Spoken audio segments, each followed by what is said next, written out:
give a quick background. My name is Calvin Roberts. I'm the principal at Falcon Insurance Agency of Michigan. We are a nationally licensed boutique commercial insurance brokerage. We specialize in multifamily insurance placement. It's our bread and butter. But we do also take on quite actively just about any type of real estate account. I joke that I go nuts for just about anything with four walls. I'll jump into my PowerPoint presentation. We'll be covering some of the changes and happenings in the specifically the commercial property insurance marketplace and how that relates to multifamily insurance thereof. Not much good news today, unfortunately. So I'll foreshadow everything with that. Falcon specializes in providing holistic risk management services. We bring an innovative approach to mitigating portfolio risk, as well as a wealth of knowledge and niche expertise to the table. We are not that insurance broker who you talk to once a year at renewal. I prefer to take the part of the external risk management partner for all of my, multifamily operator clients and beyond. We're based in downtown Ann Arbor. We're currently in, I think that's actually a little out of date. I think we're up to 40 states now. Pretty much everything except for currently California, New York State, some of the lower population states, Wyoming and Idaho, I would love to get into. I just haven't had a good enough excuse to expand the licensing there yet, but probably over the next 2-3 months, that'll also be on the table. And we're a big believer in really digging into our accounts as far as, is there a more creative construction and arrangement that might be available? Sometimes that can mean, just placing the client with a fairly traditional insurance product, write them with Travelers, Greater New York Mutual, Westfield, any of the other big players writing multifamily. Sometimes that can mean, and this is typically more applicable for the very large type of operator with generally at least 3,000 to 5,000 total doors. Kind of depends on where they're located also. But captive, that's where you start your own insurance company. Maybe you buy some reinsurance, function as a stop loss mechanism for that captive. Could be putting our client into a risk purchasing group. We do a little bit with Fulton Street Programs out of New York. They have a very interesting RPG put together. SWBC has a very interesting RPG, mostly for the 1 to 4 family, but I think they can also write between 5 and 8 family portfolios also. Risk retention groups, and all sorts of pretty out there insurance solutions. So Calvin, can I jump back there? Because I don't want to assume that everyone, knows, what each of these are. Can you explain a little bit about, the difference between, RPG and RRG and what, that is kind of in layman's terms? Absolutely. So the captive model, let's say you're a multifamily operator with 10,000 doors and you're looking at your insurance costs year over year, thinking, when will this end? There's only so many successive years that any business can accept and tolerate 50 to 100% variances in pricing year over year. I mean, it is getting pretty out of hand very quickly. And maybe you're thinking to yourself, we pay $5 million in premium each year. And over the last 3 years, we've only had 700,000 in claims. These insurance companies, they're a scam, and they're making all of this money off of us. And we're much more forward thinking and have a greater attention to detail in terms of risk management philosophy than many of our peers. Our account performs consistently better than benchmark. Captives are one vehicle for that type of client to kind of put their money where their mouth is. You cut out the insurance company by becoming the insurance company. Now, one of the questions I see there is, how do I get my lender to accept that? Well, you form a captive. The captive is a wholly owned insurance company owned by your firm. And then typically, if there is debt on the properties, the lender isn't just going to accept, some startup captive as credentialed, and, they'll question the solvency of that captive. So you can set up what's called a fronting carrier relationship. That's where you go to called a fronting insurance company. They put up the paper, so it would say their name on the policy. If a claim ever got filed, they would initially pay that loss to you. Then your captive insurance company would function as reinsurance and indemnify the fronting company. And they typically take a premium of 8 to 10% of the total premiums paid into your captive for the right and privilege of putting up the paper, kind of a credit risk to them. Now, a risk purchasing group, that's where you and 20 of your buddies who have similar multifamily portfolios, maybe you each have 2,000 doors. Instead of going to a traditional insurance product, buying from Travelers or Liberty Mutual, Greater New York, Westfield, Auto Owners, any of the other big players, and being rated off of the segment-wide loss experience, the claims experience found across all of the clients with auto owners, for example, who buy multifamily insurance. You get together with 20 of your buddies who maybe do things like installing sprinklers or having central fire monitoring stations or having, mandatory renter's insurance with a tenant legal liability program, risk transfer type program in place. And you approach a single insurance company or sometimes multiple insurance companies with a kind of a layered approach. And you are, instead of being rated off of the industry-wide loss experience, it's more off of the loss experience found from you and, in this example, your 20 friends that you're forming this RPG with. They first really came into prominence sometime in the mid-'80s with more of a liability concern then. That's kind of what prompted the need for an RPG type of product. And today it's still kind of a legal gray area because the statutes, at least at the federal level and often at the state level, really only set up the RPG, mechanically for that liability type of account. But you do see them with property. Give an example here. The SWBC risk purchasing group, they're one of the more common and popular RPGs, at least in the real estate segment. They're owned by I believe they're a loan servicing company, SWBC, and they write on American National Lloyd's paper for the property, and then I think it's Cincinnati who picks up the excess on the liability. RPGs enable individuals and real estate firms to benefit from the group that's allowed into this RPG having a lower than benchmark when measured across the segment as a whole loss experience.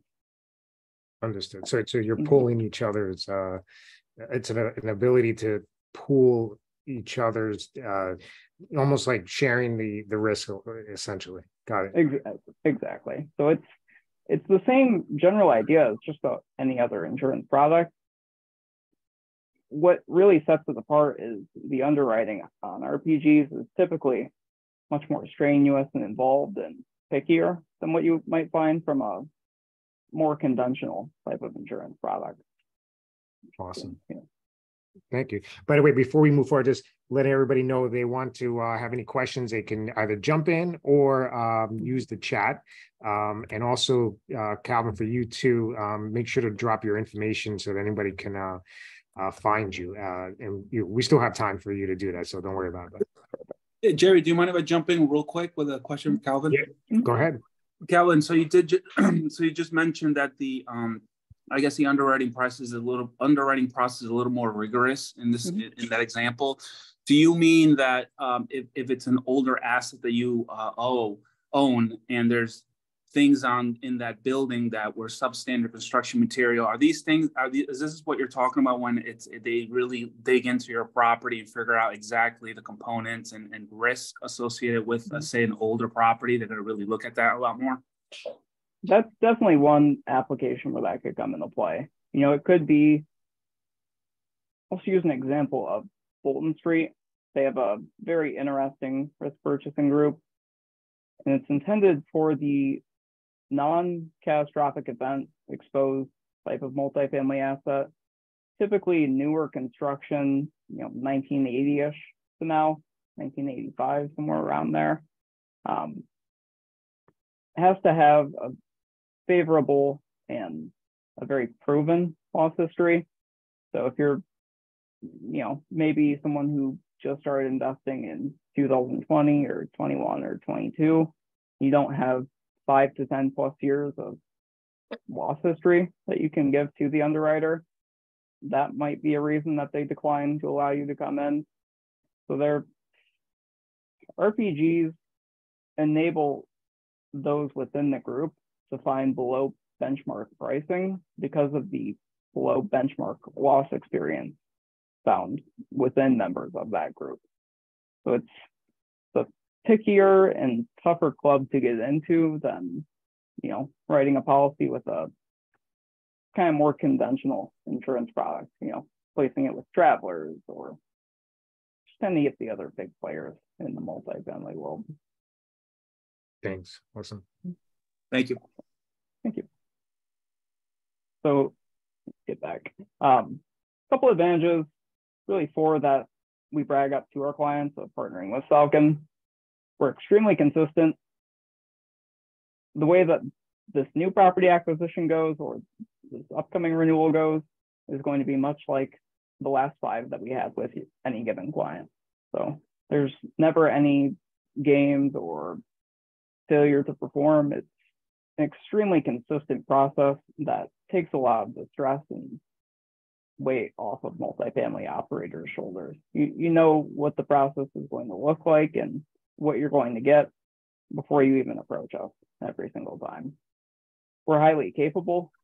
There aren't really too many accounts I haven't been able to figure out a solution to. And if I can't in year 1, I keep thinking about it. And then as new markets come to the table, we circle back and we get it done. I'll give an example of that. There's a 195 unit Class B. It was like 1966 construction, not too far from where I live in downtown Ann Arbor. It's over in the next town over. It's Ypsilanti, Michigan, another college town home to Eastern Michigan University. This account, the property was acquired by our prospect on, it was July of 2022, last year. And for the most part, it's pretty vanilla stuff, mostly 11 to 30 unit, smaller brick veneer type multifamily buildings in a garden style arrangement, all in one location. However, there's a single large building that's 49,000 square feet and it's non-sprinklered. So if you're the insurance company, you're looking at this building thinking, wow, if this burns to the ground, we're cutting a $10 million check. And it might. It's, frame supporting structure with brick veneer on the outside, not sprinklered. Solid chance that if a tenant ever falls asleep with their oven on, that thing could quite plausibly burn to the ground. So it's beyond the capability of what any one admitted insurance company. Admitted companies are your Nationwide or your Travelers, your State Auto, your just any of the big conventional national type players. They are restricted because of their agreements with their reinsurance providers. Reinsurance is simply insurance for the insurance company for catastrophic loss events. And it allows for more efficient use of capital throughout the entire risk capital stack, in the sense of, if you're auto owners, for example, a mid-sized regional insurance company who operates in many states, but is definitely not State Farm or Travelers or any of the very large national players.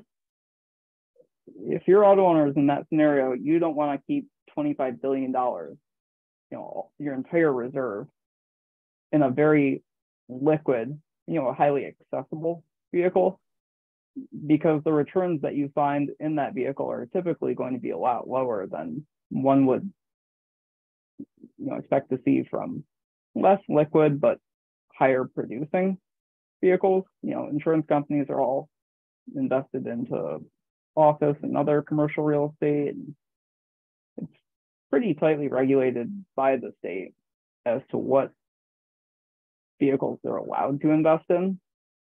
But essentially, reinsurance is saying, Travelers, if you want to write that building that costs $10 million to rebuild and isn't sprinklers, you can do that. We can't tell you not to, but we can tell you that we will not put up reinsurance or agree to provide reinsurance for that type of risk. And as a result, the primary carriers, that's your Travelers, your State Farm, your Liberty Mutuals, they won't touch just about any type of multifamily building if it's not sprinklered, when the total cost to rebuild exceeds typically around $5 million. That seems to be one of the hard lines in the sand anymore.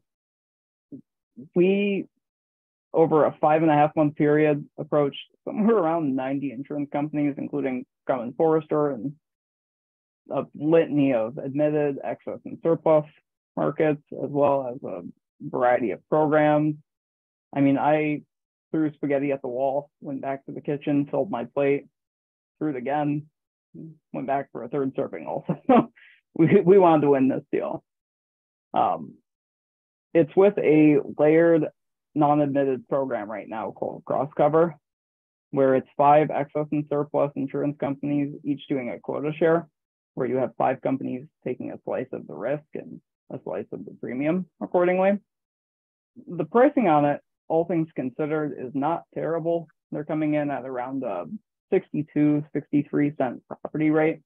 So they're charging 62 to 63 cents in premium for $100 in coverage. Not terrible. But compared to other comparable properties, kind of within that same, asset class, location, year built, size, and the client's paying somewhere around 80 to 100% more as a result of that single, very large non-sprinklered building, causing just about every other admitted insurance company, like your auto owners or your Westfield, your Travelers, State Auto, to go out. They won't touch this entire apartment complex as a result. And we were not able to successfully flank the incumbent cross cover placement going into the July 8th, 2023 renewal, which was frustrating. I wanted to win this. It was one of my team members' first organically prospected large opportunities. And the carrot that was dangled in front of us was, if we were able to deliver on this 195 unit the client purchased last summer, he would give us the policy, which this was enticing on a, let me rephrase that. He would give us the policy on a much larger 1,024 unit apartment complex down the street, where I agree with the incumbent placement. I know, just taking a look at which paper it's on, it's with Greater New York Mutual. They're one of maybe 2 or maybe 3 insurance companies who compete and win on those very large apartment complex accounts in Michigan. He was offering to give us the renewal on that policy if we could deliver on this other 195 unit. That was the same point. So I very much brought my A game. I mean, I was pretty laser focused on doing everything in my power to flank the incumbent cross cover property insurance placement. And I just kept striking out. I mean, it was frustrating. Well, we recently within the last week, gained access to a new and exclusive insurance program. I think we're the 2nd or 3rd agency with access in Michigan, and currently the only agency with access in Ohio and Indiana. In this program, they write using AmTrust paper, the national, reputable, fairly large and AmTrust is an insurance company who historically has written a lot of multifamily properties, specifically in California, Texas, to an extent, New York. I don't really see them too much in the Midwest, but they are also a player here. At least they were. Historically, they've tightened quite a bit on their underwriting over the last year. But this new program, it's owned by a international smaller insurance company, and they're what's called a managing general underwriter. So that means that they have an agreement with AmTrust, who puts up the paper. This program administrator handles the underwriting and the technology side as far as web interface and quoting and all that good stuff. But we were able to get this new program to take that account. Currently, the client is paying $138,000 for the insurance on this 195 unit. We came in with across the board better coverage. I mean, we increased ordinance and law from right around 10,000 per building to approximately 300,000 per building. We have 2 million over 4 million liability, whereas currently he has 1 million over 2 million, has to spend an additional, I think, 5 or 6,000 for that $1 million umbrella. We were able to lower the general deductible from 25,000 to 10,000, and we reduced the wind and hail deductible, which is currently at, I want to say, 3 or 5% of the portfolio TIV, a couple $100,000 at least. I think it was like 320,000 ish for the wind hail deductible. I matched the general deductible. I came in with a $10,000 wind hail deductible. So I reduced his deductible risk by just south of $300,000. Our price was just under 38 grand. So we're saving him over 100,000. Now, the objection I might get there is, well, if he's paying 138 and you come in with 37, that price is too low. What if they jack up rates next year? They might, but let's say in a worst case scenario, which I don't even think it would be this severe, but let's say they triple their price year over year. They go from 37 to 100,000. Well, 100,000 plus 37,000 is still less than the 138,000 he's paying for just this year. So that's a gamble I think is in the client's best interest. I mean, So as a independent, I guess, commercial broker, you're not tied to any specific insurance company. So safe to say, like your role was really offering clients these like diverse options or programs, that from multiple insurers and finding a suitable coverage that fits your client, right? Exactly. I joke that we are mercenaries for hire for our clients' benefit. There are some insurance companies where I believe that the industry reputation, insurance company is almost a 4-letter word in a lot of sense.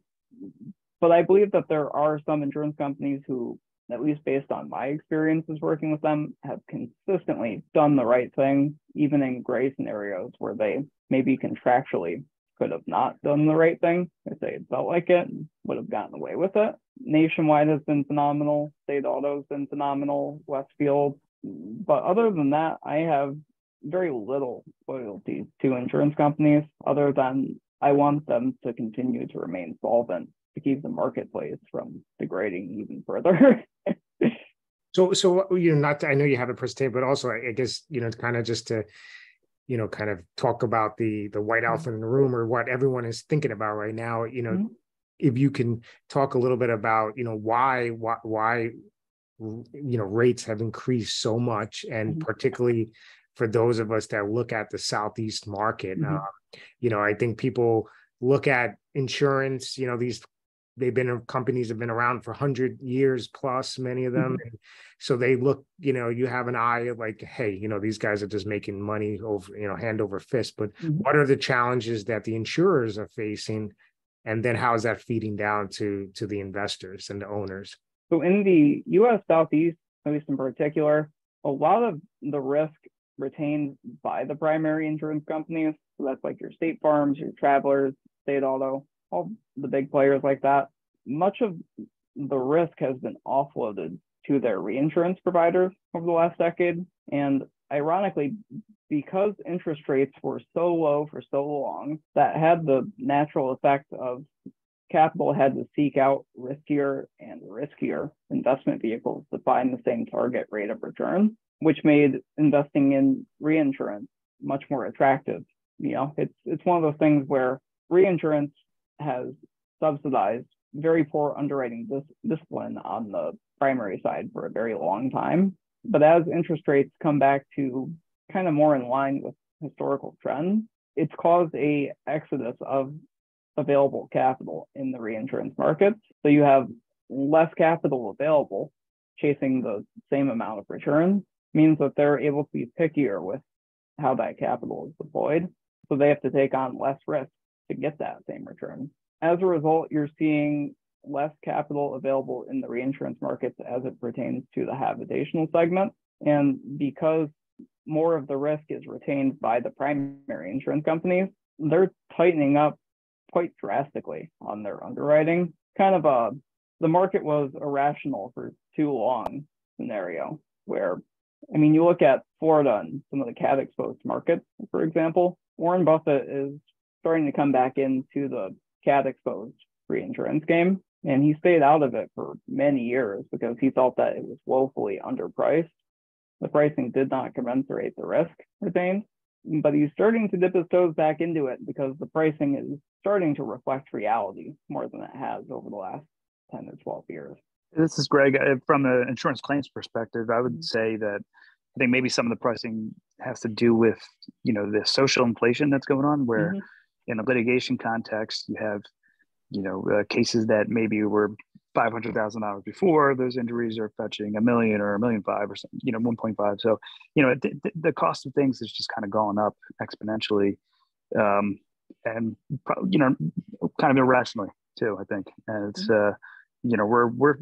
I see it every day where we're trying to, gauge where things are going and why, but it's the juries are just kind of awarding money, and it's tough. So. Oh yeah, about a year ago, this client has a fairly large portfolio in Michigan and the Toledo market, and he had the Class C 42-unit apartment building in the Toledo market, where the unit above, it was a 2-story building, but the unit above flushed something that they were not supposed to. This resulted in some type of a plumbing backup, which caused water to leak out onto the drywall ceiling above the living room for the unit below.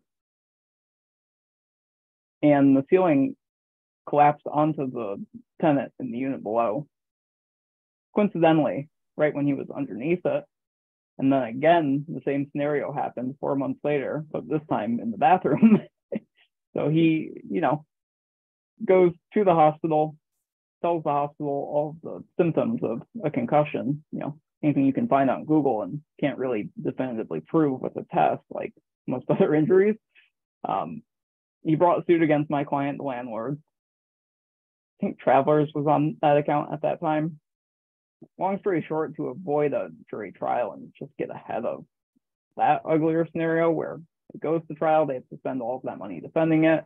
And then the jury decides to, hit the landlord, big bad landlord, with a huge unjust, damage award to the tenant in the unit who was affected or supposedly affected by the collapse of that drywall ceiling. Travelers paid approximately $31,000 to resolve it pre-trial. I see why they did. It was probably the least costly path forward. But there's just a lot of scenarios like that happening. And you combine that with how the cost of rebuilding has spiked so drastically over the last, especially 2 or 3 years. And, that building that cost $1 million to rebuild going into end of 2019 might cost 1.5 or 1.6 to rebuild today. So if you're the insurance company and you're trying to have a competitive price, maybe you're expecting to pay out 65% of your total premiums collected to claims, and then the remainder gets eaten up by business operating expenses, paying for their staff, paying for their reinsurance, paying the insurance broker their commission for writing the account.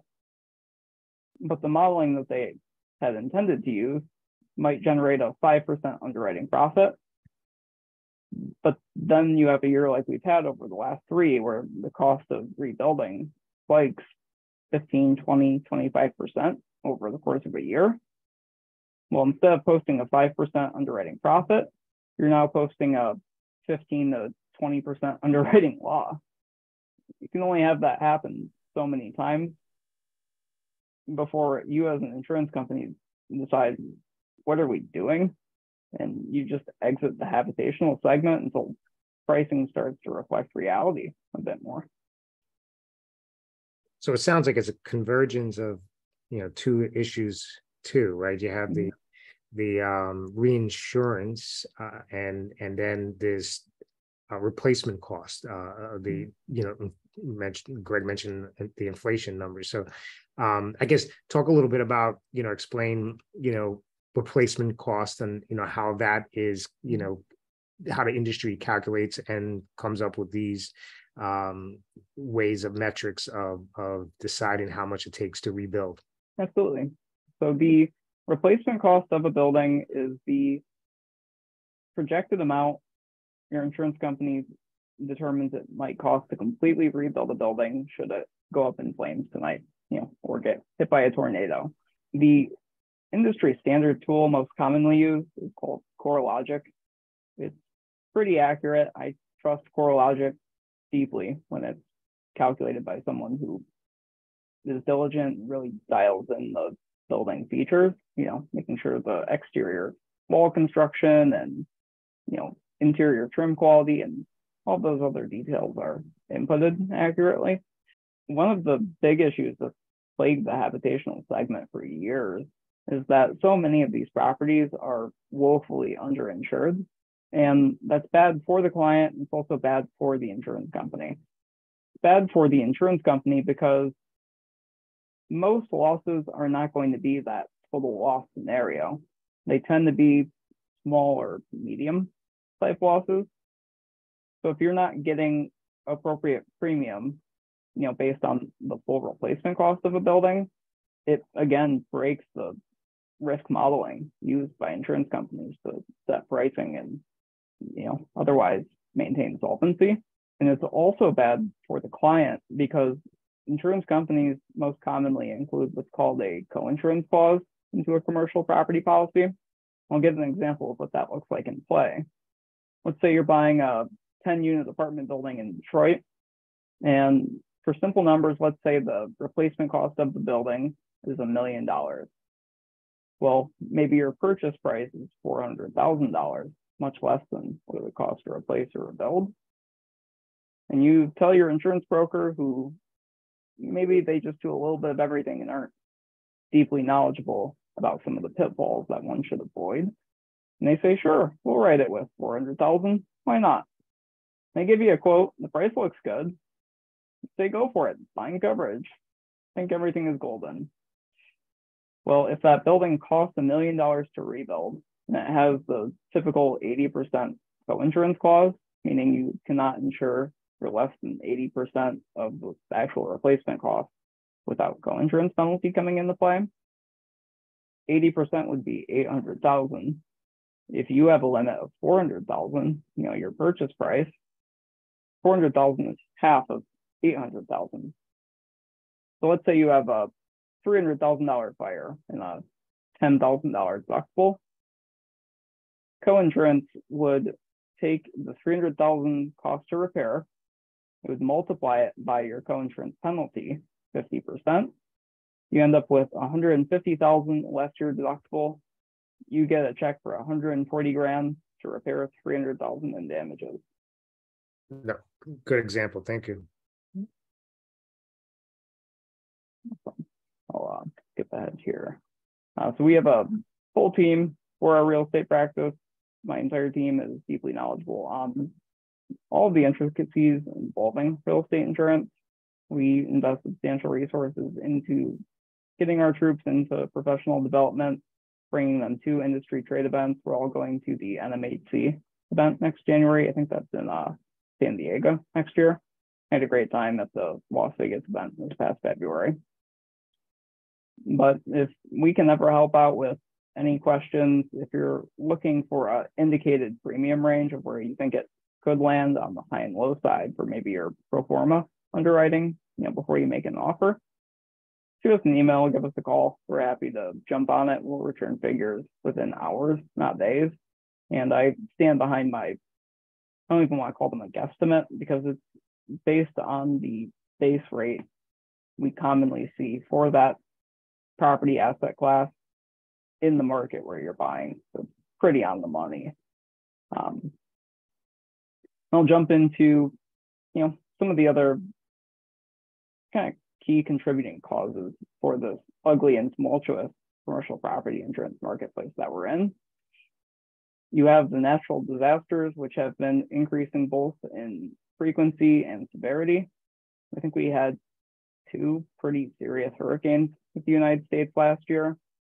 We had a litany of hailstorm events, which definitely contributed to the ugly loss performance across the habitational segment last year.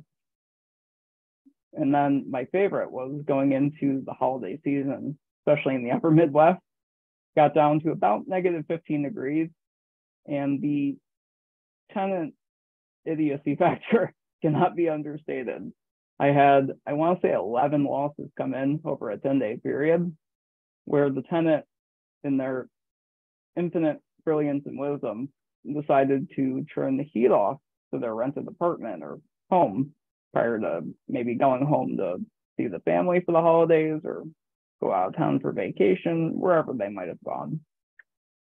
And meanwhile, it's negative 15 degrees in Michigan and much of the upper Midwest. And they come back a week later and the plumbing in the walls has exploded. We had a ton of those. That was lovely.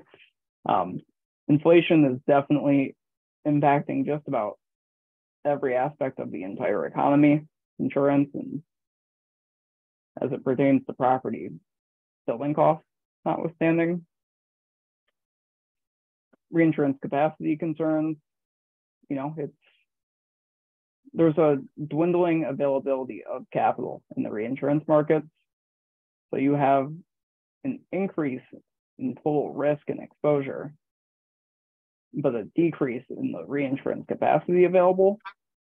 That causes changes in the marketplace like we saw over the last month, where effective June 30th, nationwide, regardless of the year it was built, or the location it's in, or just the general quality or desirability of an apartment account, nationwide is no longer considering habitational for the foreseeable future. They'll probably come back into the hab game at some point, hopefully next year, if not maybe 2025. I would expect to see them back. But I suspect they just weren't able to negotiate a reinsurance treaty specific to the habitational book that was cost effective for them. They wouldn't make any money. So they completely pumped the brakes on hab for now and probably at least the next year or two. We'll see them come back hopefully at some point, but for now it's a pretty big hole that they left in the habitational insurance marketplace. Wow. To a lesser extent, you have the supply chain crisis. It's less prevalent today than it was maybe a year or two ago, but it slows down, the amount of time it takes to rebuild or replace following a loss, which again increases total costs for insurance companies. They have to pay for loss of rental income for a greater amount of time. And then you have the insurance to value dilemma, where insurance companies for really like 15 years were asleep at the wheel in many senses, in that they weren't forcing valuations on the properties they insured to be anywhere near reality. I worked on an account last year where it was a 50,000 square foot, 50-unit apartment building in Michigan. It was an old high school that had been gut renovated and converted into an apartment building in 2005. The replacement cost of that building is probably right around $10 million. And the client on the policy that they've had with auto owners for pretty close to 20 years, 17 years, something like that, is just over $2.5 million. So it's woefully underinsured. They're not getting sufficient premium to commensurate the risk. If you have a loss, most of the time it's going to be that $100,000, $500,000, $1 million property claim. And that would be well within the limit this client was carrying on their current policy. However, if you're the insurance company, it breaks your financial modeling because you aren't collecting any of the premium for the less likely upper end of the loss. So you're kind of concentrated toward the riskiest part of insuring a building, the small and medium scope of loss. Now I'll jump into kind of what we expect to see over the remainder of 2023 and next year or two to come. We're going to see a continued hardening of the property insurance marketplace. Just about every week, I'm seeing my insurance companies tighten down, change what they will underwrite and agree to insure, and the prices that they'll insure it for. It's pretty ugly, and my recommendation or takeaway from today's call for anyone listening is if you get a good quote, strike while the iron is hot and bind it before the insurance company can change their mind, because it literally might not be available next week.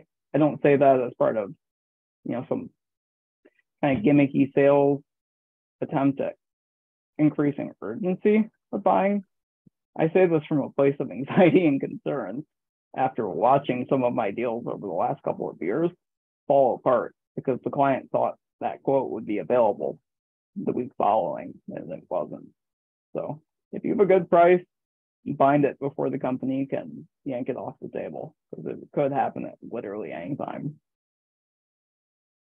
You're also seeing a renewed and increased focus on the importance of operational risk management for multifamily operators. A big example here would be tenant legal liability. So it's common for multifamily operators to require renter's insurance of their tenants. But the pain point we typically hear there is, they're a good tenant, they pay their rent on time, they let their renter's insurance policy cancel. We don't want to evict them just because of that. So you force place that coverage on their behalf and at their expense. And you pass it on to the tenant, just like you would an electric bill or a water bill or garbage or anything like that, as a separate line item portion of the monthly rent bill. This is probably the most important thing for multifamily operators to do outside of the cat exposed markets. If you're not in a hurricane or a wildfire or a hail-prone part of the country, it's really these tenant negligence losses where the tenant throws a pizza in the oven, maybe cracks open a beer or two, falls asleep on the couch. And just like that, you have $1 million fire loss. Well, by having the renter's insurance requirement one and the tenant legal liability, not so much requirement, but option built into your tenant lease agreement that says you are authorized to force place this coverage at the tenant's expense and pass that cost on to them. It's that first line of defense that really has, at least in my practice, helped to protect the loss ratio on my account. I don't want, someone who's with a very attractively priced insurance company like Greater New York. I'll use a real world example. This wasn't one of our clients. He came to us after the non-renewal, and we tried to help him find replacement coverage at a good price and was getting the job done there. It was an apartment complex in Southeast Michigan, around 150 doors. And the loss ratio on this account, the amount of money paid out to the client from claims relative to the premium taken in by the insurance company, was about 150%. So for every dollar the insurer collected in premium, they paid $1.50 in claims over a 3-year period. He got non-renewed by Greater New York Mutual, who had an extremely attractive price. He was forced into an excess and surplus insurance scenario with much less favorable pricing, simply because of the tenant negligence losses, where they would, maybe not clean their oven, or I don't know the exact background behind why the loss happened, but it was due to tenant negligence, resulting in several fire losses over a 3-year period, totaling somewhere around like $300,000 in paid claims. by getting that type of incident away from your primary insurance, it does great things for protecting the loss ratio, and really it translates to a lower total cost of risk over the course of a lifetime or a career as a multifamily operator, because we're not getting non-renewed by the best price, stickiest insurance companies. So let me throw out a question actually for the audience here. I know the Maple guys, Mark, Gonzalo, I'm curious. They have larger properties. Do you guys obviously require renters insurance, and how do you manage tracking that they do and something doesn't happen like Calvin said, where it expires and you're not aware of it? I can jump in. For our properties, we definitely require the insurance portion of it, the renter's insurance. And I believe that our property manager is the one that's kind of responsible to making sure that it's up to date and current for each of the tenants in the complex. And then back to what Calvin was talking about with the rate increases that we've been seeing. So we got renewed with a couple of months back. We had an increase of 34% of our premium from the prior year, which is, I'm guessing it's not terrible compared to what I'm hearing in other areas of the country, but Louisville is one of those areas where it's a little bit lower risk than some of these coastal cities, right? So 33% increase. I got on the phone, anybody else who wants to review their insurance, to get with your broker and see ways that you can pretty much reduce that increase. So we got it down from 33% to 22% by just pretty much playing with some of the replacement cost numbers that were very high. We had over coverage on some of our properties. So we were able to reduce that premium by reducing some of the per square foot replacement costs that were just way too high for the area. And then just coordinating with our broker on a couple of the other things, maybe increasing our deductible in order to maybe reduce that coverage as well. So yeah, but to answer your question, definitely the renter's insurance for each tenant is a must for anybody who owns a lot of property, a lot of apartment units. Excellent. Okay. Yeah, good.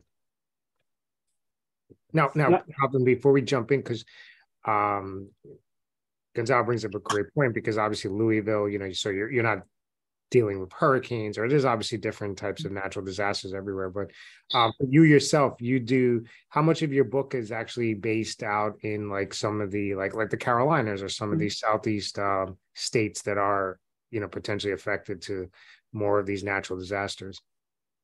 By premium volume, we're probably around 20 to 25% in the U.S. Southeast. We're definitely concentrated toward the upper Midwest. Predominantly Michigan and Ohio is kind of the bulk of my book, just based on geographical and natural reach of who I'm networking with and speaking with most of the time. But we've been definitely working to grow our presence in the U.S. Southeast. I've been doing a healthy amount in Texas. I have a couple in the Carolinas. I'm hoping to grow my presence there. We have a fair amount in Tennessee, doing a little bit more in Kentucky. I spoke at so it was in Northern Tennessee at the Knoxville Real Estate Investors Club meetup. I was there in first week of April and flew down for a week of, basically handshaking throughout the U.S. Southeast, just going to as many networking events and grabbing dinner with clients and prospects, and kind of doing it the old-fashioned way for a fair amount. Tennessee's interesting because they have those tornadoes, and there's a lot that goes on in there. Seems to be the hail that Tennessee and Kentucky really get hammered by. Like in Louisville. That's correct. The hail, you got it. Mm-hmm. I was working on an account right about a month ago now, where the investor owns, I think, like 3 or 4 apartment complexes. I'd have to double check, but 250 doors, something like that. And he hasn't really had any fire losses, but he seemingly just gets smoked by hail at one of these properties every 2 or 3 years. And, his price with Nationwide was not bad. I told him, I'm not going to play games. If I see a good price and I see that someone's in a good scenario, I'm not going to try to yank them out of that. If you've been with Nationwide for 12 years and they haven't non-renewed because of the 7 claims that come through during that time, totaling like $300,000 or $400,000, keep them as long as they'll keep you, because the price that they're giving you is so far below market rate that, there's not much, unfortunately, that I could do. But while as a percentage of premium, he definitely took a sizable 30-40% increase year over year. In terms of his price versus what I commonly see as market rate in those markets, he was so far below where he should be that I gave him the advice of I would keep this for the foreseeable medium plus term future until we get non-renewed, because every other market's going to rate you 60 to 100% higher than you're paying today. So this is, I'm looking at this chart because I know you talked a little bit about the Nationwide. This next slide here, no longer as of 6/30. So this is great. I see some of these updates. One that jumps out of interest, it's kind of interesting. I see Hastings Mutual no longer writing student housing. What's the thesis there?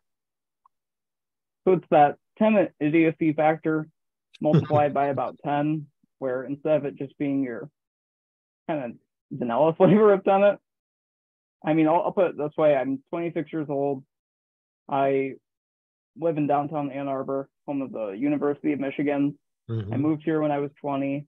I was working in insurance at the time. I went to U of M Flint for about a year right after high school. And it just, moving to Ann Arbor and being about undergrad age during that time, I think back to all the dumb things we would do, which it's a miracle that these students don't burn more of these buildings to the ground. So it's the natural hazard of young people with no supervision, fueled by alcohol and whatever else.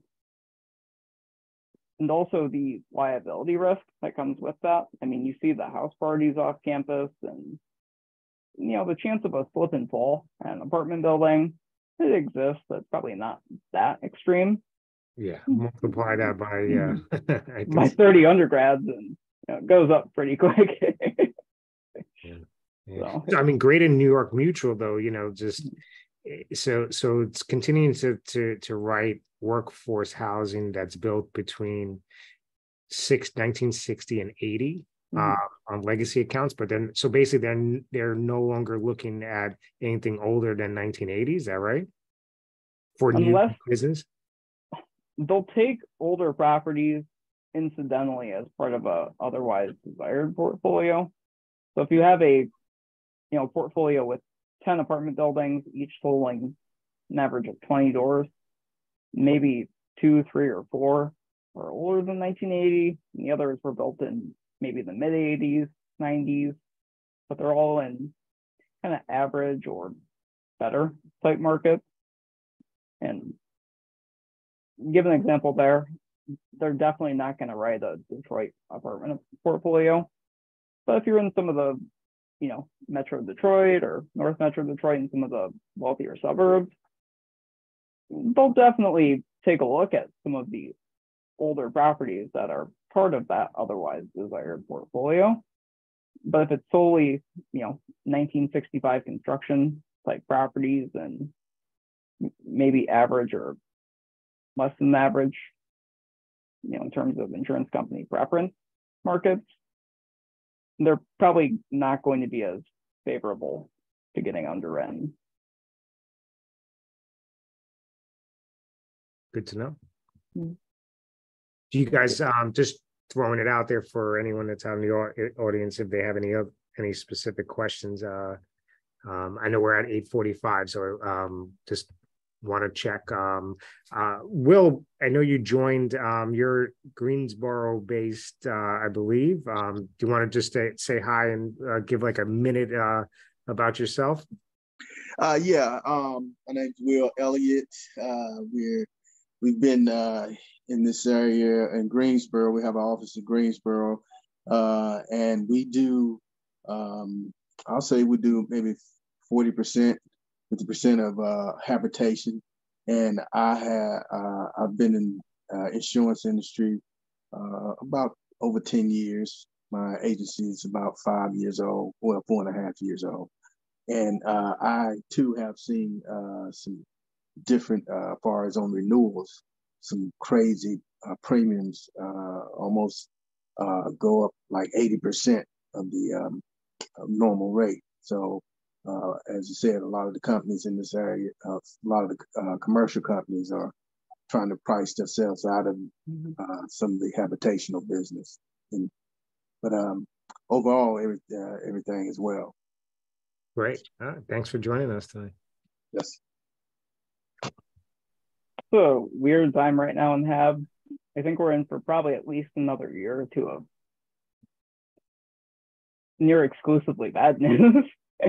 You're starting to see a little bit of new capital start to dip its toes into the habitational game.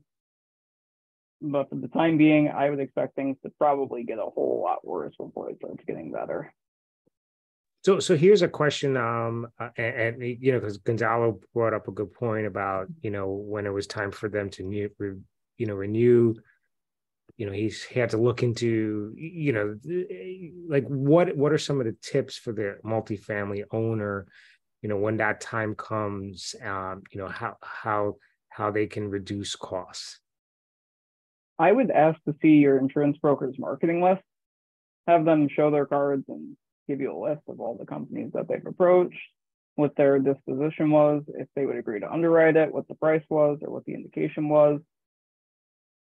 If they threw spaghetti at the wall and appear to have been diligent with their marketing, at that point, really refining the limit, you know, making sure that they are accurate and within the minimums imposed by the insurance company to avoid co-insurance penalties. But it's really, deductibles are pretty much the silver bullet in a lot of scenarios.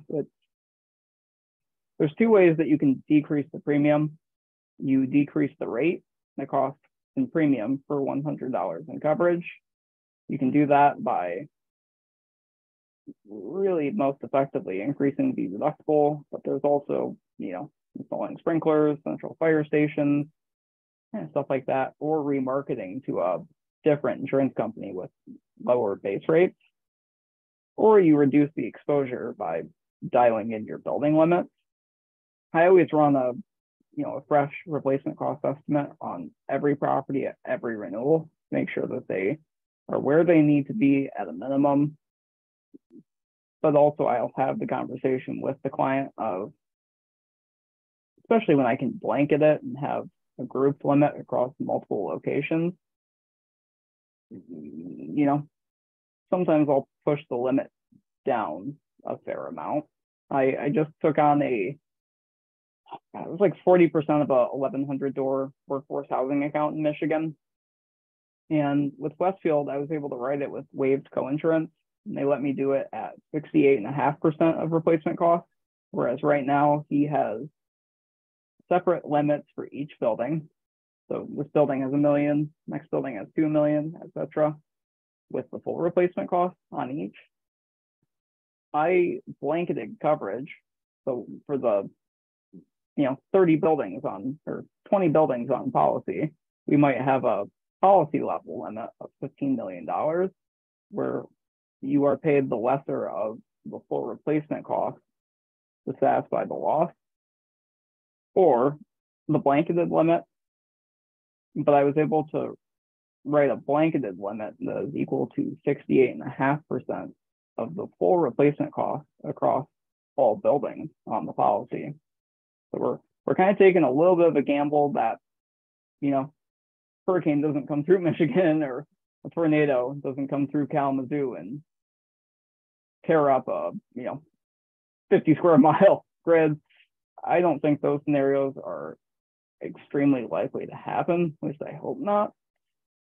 But even if they do, 68.5% of replacement costs, even if it's paid out on the ACV, is still going to be much greater than the ARV of the properties included on that policy. So it's a gamble, but it's a calculated risk, and the client understood and agreed with my approach. And we were able to reduce the cost by about 36, 37%. I saved them like $65,000. Yeah. And ACV is actual cash value, is that what it is? Yes, sir. And it's one of the more common misunderstandings as it pertains to property insurance. The actual cash value is not the same thing as the actual retail value. The ACV is defined as the replacement cost less depreciation, and depreciation is figured based on the functional remaining life as determined by a brilliant bean counting actuary. So let's say a property has a functional life, 100 years as determined by an actuary, and the building has a functional remaining life of 50 years, i.e. it's 50% depreciated. Well, if the replacement cost was $1 million, the ACV there would be $500,000, 50% due to the 50% depreciation factor. It's one of the more common misunderstood elements of property insurance that we run into. And I don't like actual cash value in 95% of circumstances, not because I'm worried that the client won't be able to completely rebuild. If that's not their objective, if that was the only concern, I wouldn't be worried about it. It's that depreciation is subtracted from the cost to repair or replace. So if you have a fire loss that totals $100,000, that's what it would cost to repair. But you write it on an actual cash value policy where maybe the building is 50% depreciated. You're getting 50% of the $100,000 it would cost to repair or replace, less your deductible, of course. So you end up retaining a lot more of the risk in terms of out-of-pocket exposure. And I don't think a lot of investors know that that's what they're signing up for. Yeah, no, this is great, a great conversation, because it again underscores, I think multifamily investors, talked about this a lot, over the last couple of years, just, people just buying and the prices went up, right? But, right now we're in a period of operational efficiency. Those operators who, know what they're doing are going to succeed. And how, just something like what we're talking about, the owner needs to know how to accurately estimate their replacement costs in order to, negotiate and also, lower or higher their, deductibles. Mm-hmm. No, I absolutely agree. It's working with an insurance broker who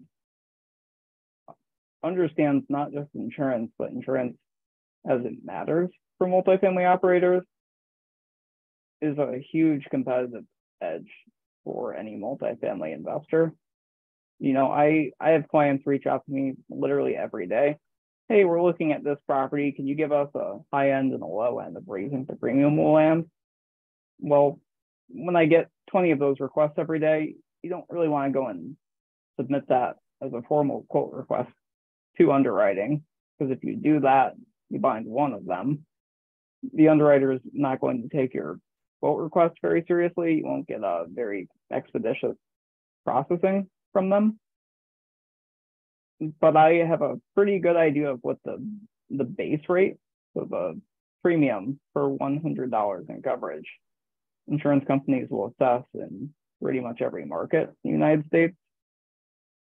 So if I have an idea of what the low end could look like on price and the high end could look like on price, I'll give the client that range they'll pick a number somewhere in between based on their risk tolerance, and enables them to underwrite a deal with greater insight and accuracy than they would otherwise be able to just by kind of going off of a hunch, so to speak.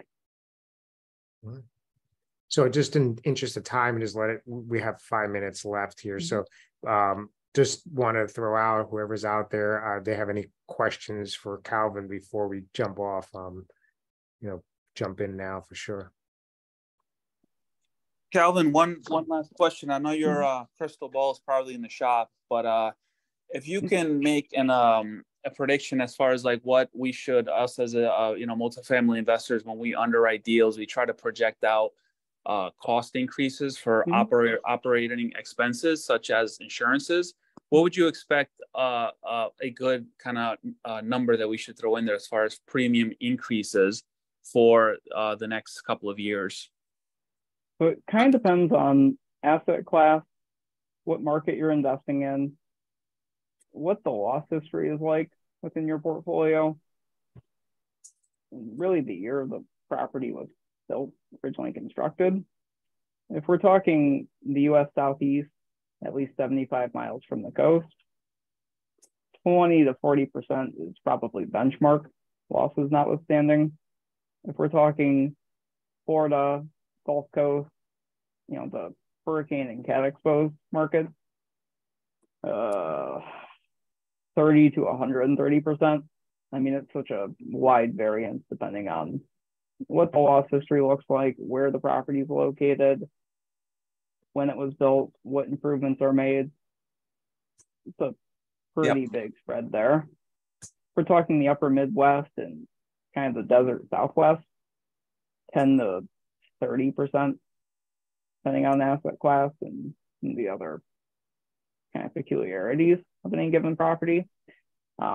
If you invest in older property, older than World War II, best case scenario, even in some of the less risky markets like the Midwest, like the Southwest, 30 to 70%. Pre-World War II is trending in a pretty ugly direction. Pre-1976 is not too pretty either. Thank you. Question for you, Calvin, on that. When you see 20 to 40% in the first example that you gave, off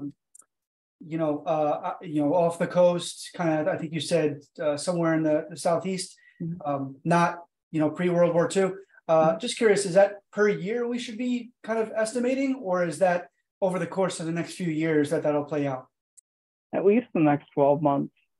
Beyond that time period, it's really tough to estimate with any kind of accuracy, truthfully.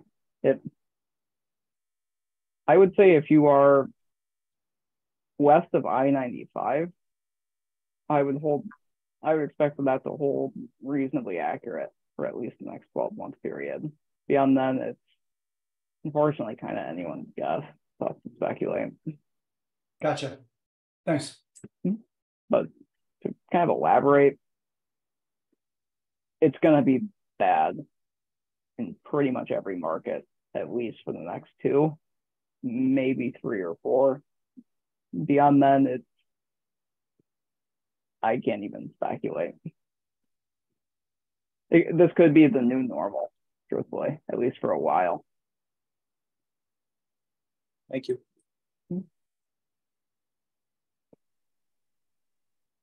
Doesn't look pretty. No, it's unfortunately no good news really tonight. But I spoke with which out of respect for their privacy, I'll try to keep it meaningfully vague, but a large multifamily firm, privately owned, based in Michigan with about 36,000 doors, and they're in the Michigan and Florida market, mostly inland Florida, 50 miles plus from the coast or 40 miles plus from the coast. About as far inland as you can get in Florida. They have a completely different approach to their insurance program that a group of, at that scale of 36,000 doors is able to procure. where they don't buy insurance for any one property like you or I or 99.99% of other multifamily operators would obtain coverage. They have what's called a loss limit approach, where on a $4 billion total insurable value, that's what it would cost to rebuild the entire portfolio, they have a $2.5 million retention. Think of it as a deductible, mechanically very similar. They have a $20 million primary layer with Lloyd's of London. And they have a $50 million layer with three American companies doing a quota share, AIG, Chubb, and Markel, and a $100 million excess layer provided by Tokyo Marine. So they have about $170 million worth of coverage on $4 billion TIV exposure. And I'm sure they consulted with an actuary to determine both the probable max loss, what their modeling determines, is the most likely or most likely possible high-end amount of loss during any 1 year. And because they're not insuring to value, not insuring $4 billion worth of property, they're able to get away with buying insurance at a much lower cost on a per door basis than almost all other operators are able to obtain coverage at. And I had a fascinating call with their CEO probably about 2 weeks ago now, where he can't even call it speculating because I completely agree with his reasoning, but he suggests that the cost of insurance in these cat exposed markets, specifically Florida and much of the US Gulf Coast, insurance is going to become an important part of the meta, and it's going to force out a lot of operators who maybe didn't underwrite diligently enough, so to speak. They bought deals kind of almost with like a fear of missing out attitude that don't pencil in the way that they need them to now. Cost is growing much greater than rental income. And you're going to see insurance become an important part of the multifamily game in the sense that it's likely to cause motivated sales in those markets over years to come. My takeaway from that conversation is that he believes it'll become a winner-take-all marketplace. If you're big, you have the scale to do these very creative insurance constructs. But if you're not of that scale, it could force you to sell, because with insurance costs rising as rapidly as it is in Florida specifically, I mean, what do you do if you're a business and you're not making money? Get out of the business. So just something to think about.